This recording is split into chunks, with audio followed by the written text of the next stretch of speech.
It had been a strange week. Nothing major, just different. Every morning, the city sang the same song, the same shops opening, the same coffee brewing, the same half-smile I gave the barista who still got my name wrong. But something else hummed beneath the surface.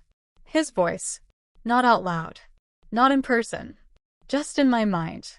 Sometimes it was a quiet joke during class. Sometimes it was a soft comment about the book I was reading.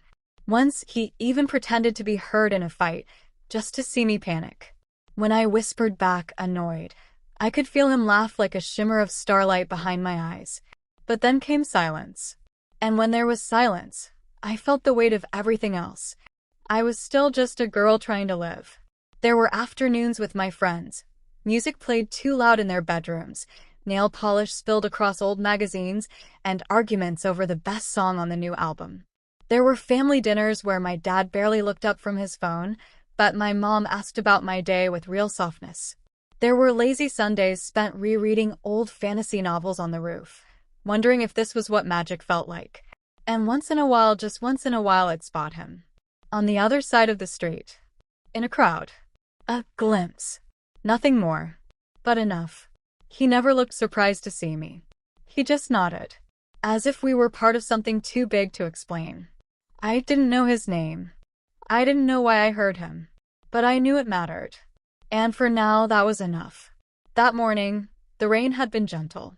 The kind that didn't soak you, just kissed your skin like it missed you. I walked to school with a book tucked under my jacket and thoughts tucked behind my eyes.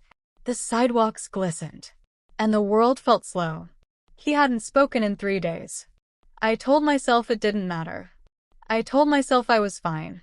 But something inside me missed him. Not just the voice, but the warmth behind it. The way he existed in my mind like a secret universe no one else could see. My best friend waved me down at the gates and pulled me into gossip. We laughed, teased, complained about teachers. Normal things. Human things. But a part of me kept looking at the corners of the sky, waiting. That afternoon, I wandered into a record store alone. The kind with posters taped to the ceiling and handwritten playlists by the cash register. And then I heard his voice again. Not in my mind. Behind me. "You've got good taste," he said. I turned around slowly. He stood there, hoodie pulled up, eyes dark and amused. And in that moment, I knew. He was real. He knew who I was. He knew I heard him.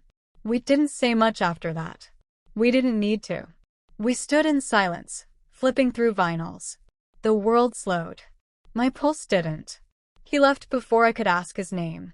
But he looked back once, just once. And in my head, I heard. Soon. That evening, I couldn't stop replaying it. The record store. His eyes. The way he said I had good taste. Like it meant something. Like he'd been watching long enough to know. I lay on my bed, one foot hanging off the side, eyes fixed on the ceiling. Soon. The word clung to me like perfume. I tried to shake it off, but it followed me into sleep. The next morning, things returned to normal. Or as normal as they could be, when the person who lives in your thoughts now walks your streets. I had lunch with my friends on the school lawn, our trays balanced on our knees. They joked about the upcoming concert, Your Idol, the band everyone was obsessed with lately. Posters were everywhere. I even caught my reflection in one on the back of a bus. He was there, second from the right, hair silver in the light, smile too careful to be casual. I hadn't known until then that he was one of them. Plus the voice, the eyes, the name I didn't have, all wrapped in the skin of someone who sang 2000s. Plus my stomach dropped and then rose again, like fear or maybe wonder. That weekend, my friends dragged me to their concert. I told them I wasn't a huge fan. I lied. I had listened to them almost every night since that moment in the store, like he was encoded in their melodies. The stadium pulsed with light, screams, drums, smoke, and there he was. Mystery. His voice filled the air, low and electrifying, sending tremors down my spine. But I couldn't stop staring at his face on the screen, or his silhouette bathed in red. He didn't look at me. Not once. But I heard him anyway. "You shouldn't be here. It's not safe." I froze. My hands clenched the seat in front of me, trying to steady my breath. The lights shifted. The bass hit harder. Please leave. And then silence. He was gone. Not from the stage. Not from the song. But from me.